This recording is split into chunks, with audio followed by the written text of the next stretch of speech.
Assalamualaikum warahmatullahi wabarakatuh. Sahabat-sahabat Eduzone yang dirahmati Allah Subhanahu wa taala. Setelah di video kemarin kita memahami dan merenungi betapa penting dan mulianya ibadah sholat, sekarang kita juga perlu merenungi dan menyadari, memahami betapa besar ancaman bagi mereka atau kita bahkan yang dengan sengaja meninggalkan sholat. Bahkan Allah Subhanahu wa taala di Al-Qur'an dan Rasulullah SAW di dalam hadis juga telah memberikan peringatan yang tidak sedikit dan bahkan dengan kalimat-kalimat yang tidak lemah lembut, melainkan dengan kalimat yang keras terkait dengan orang-orang yang meninggalkan sholat. Contohnya di dalam Al-Qur'an Allah berfirman tentang penghuni sakor. Nah, sahabat-sahabat Eduzone yang dirahmati Allah, neraka memang banyak nama-namanya dan penghuninya juga berbeda-beda dari jenis perbuatan durhaka yang berbeda-beda. Tapi jangan pernah kita mengatakan bahwa ada neraka yang dingin, ada neraka yang panas, ada yang lebih panas lagi.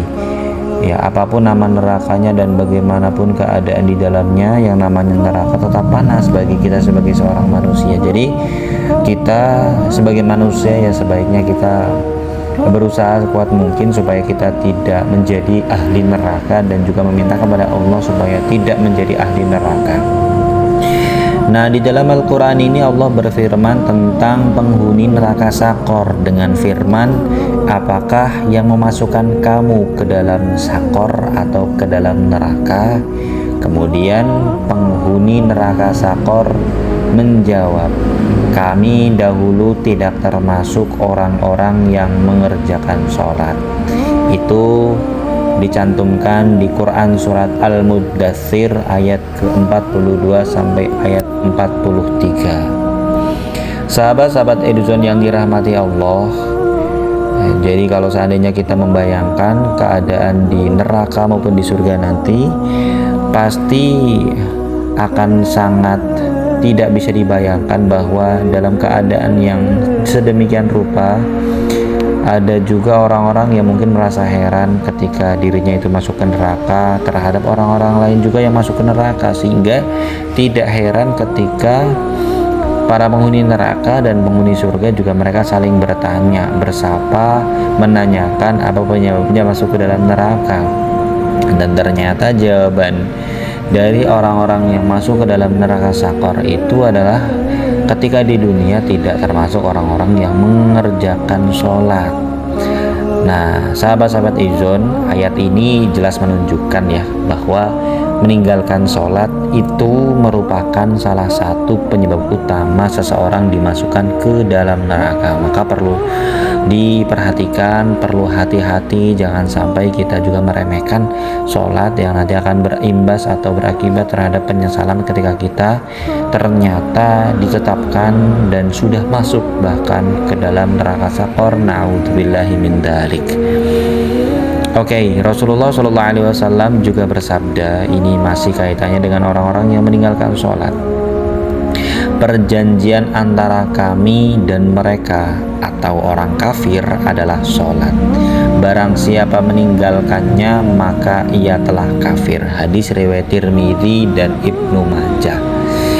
Jadi sahabat-sahabat Eduzone, bedanya kita antara orang yang beriman atau orang yang Islam dengan orang yang non-Islam, sebagian juga mengatakan kafir, bahkan di literasi-literasi atau di tekstual di Al-Quran maupun hadis itu ya disebutkan sebagai kalimat kafir. Jadi perbedaan antara kita dengan orang yang belum Islam atau orang yang kafir adalah sholat. Maka barang siapa meninggalkannya maka telah kafir. Tapi meskipun ada perincian-perinciannya di dalam hukum fikih itu, meninggalkannya dalam alasan apa dulu? Apakah dia kafir atau ingkar terhadap kewajibannya, atau dia hanya malas mengerjakan sholat itu sendiri? Maka di situ juga hukumnya beragam. Insya Allah di video selanjutnya akan kita coba rincikan. Oke, meskipun terdapat perbedaan pendapat di kalangan ulama mengenai makna kafir dalam hadis ini, namun jelas menunjukkan betapa besar dosa meninggalkan sholat. Nah, ini sudah saya jelaskan tadi. Kemudian sahabat-sahabat Eduzon yang dirahmati Allah Subhanahu wa taala, meninggalkan sholat itu bukan hanya berdampak pada kehidupan akhirat ya, tetapi juga memberikan pengaruh negatif dalam kehidupan dunia. Oke, di sini saya coba terangkan apa sih yang akan dirasakan orang-orang yang tidak menjaga sholatnya atau orang yang meninggalkan sholatnya. Satu adalah dia akan merasakan kegelisahan dan kekosongan hati. Artinya orang-orang yang meninggalkan sholat itu ya tidak mendapatkan ketenangan, karena secara spiritual itu koneksinya tuh tidak tersambung. Jadi tanpa koneksi spiritual melalui sholat, hati akan terasa hampa dan mudah dilanda kegelisahan. Jadi kadang-kadang aneh gak sih kalau misalkan kita melihat ada orang-orang yang mungkin dengan enaknya, dengan santainya dia itu meninggalkan sholat, apa mereka itu tidak merasakan gelisah gitu.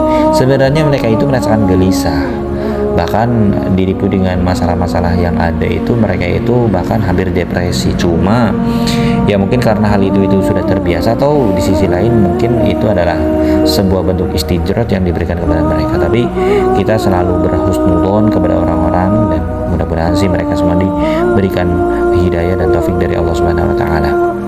Kita sebagai umat Islam yang mungkin alhamdulillah sudah mau mengerjakan sholat ya, tugasnya adalah kita konsisten, kita terus meminta kepada Allah hidayah dan taufiknya, dan juga kita mendoakan teman-teman kita atau bahkan saudara-saudara kita yang masih belum mengerjakan sholat. Yang kedua, orang yang meninggalkan sholat itu di sini disebutkan akan mengalami kesulitan dalam hidup. Oke. Jadi sebenarnya Allah itu bisa saja ya mencabut keberkahan dari kehidupan seseorang yang melalaikan kewajiban sholat, baik itu urusan rezekinya atau urusan masalah-masalah pekerjaannya. Allah sebenarnya bisa saja loh menjadikan sulit, mampet dari rezekinya, atau bahkan terasa sempit, itu bisa-bisa saja. Tapi ya mungkin sebagian ada yang diberikan rezeki yang sangat melimpah meskipun dia itu meninggalkan sholat ya, tapi itu rahasianya dan keputusannya ada di Allah Subhanahu wa taala. Kita sebagai orang yang Islam ya tetap sholat saja. Di sisi lain, orang yang selalu meninggalkan sholat itu pasti imannya itu akan mulai menyusut atau lemahnya iman. Jadi meninggalkan sholat secara terus-menerus, terbiasa untuk meninggalkan sholat itu ya bisa melemahkan iman dan bahkan menjauhkan diri dari Allah Subhanahu wa taala. Naudzubillah tsumma naudzubillah. Oke, jadi kiranya itu yang mungkin bisa kita renungi pada kesempatan kali ini. Mudah-mudahan kita sebagai orang yang Islam selalu diberikan karunia dari Allah Subhanahu wa taala dan selalu diberikan hidayah dan taufik untuk mau mengerjakan ibadah sholat. Dan sholat itu kan sebagai sarana untuk mendekatkan diri kepada Allah ya. Jadi kita dekatkan diri, meminta kepada Allah supaya terus bisa dekat dengan Allah dan juga bisa dihapuskan dosa-dosanya. Janganlah kita sekali-kali meremehkan atau melalaikan ibadah yang agung ini. Jadi mari kita perbaiki kualitas sholat kita, baik itu dengan menjaga sholat 5 waktu, baik itu dengan menjaga sholat supaya tetap khusyuk, memperbanyak doa setelah sholat, dan juga mempelajari ilmu tentang sholat. Sahabat-sahabat Eduzon yang dirahmati Allah Subhanahu wa taala, mudah-mudahan Allah senantiasa memberikan kita taufik dan hidayah untuk dapat istiqomah dalam menjalankan ibadah sholat dengan sebaik-baiknya. Semoga kita juga termasuk golongan orang-orang yang menjaga sholatnya dan mendapatkan kebahagiaan di dunia maupun di akhirat. Mari kita akhiri perjumpaan kali ini dengan memohon kepada Allah agar mengampuni segala kelalaian dan kekurangan kita dalam melaksanakan ibadah. Amin ya rabbal alamin. Wallahul muwaffiq ila aqwamit thoriq. Assalamualaikum warahmatullahi wabarakatuh.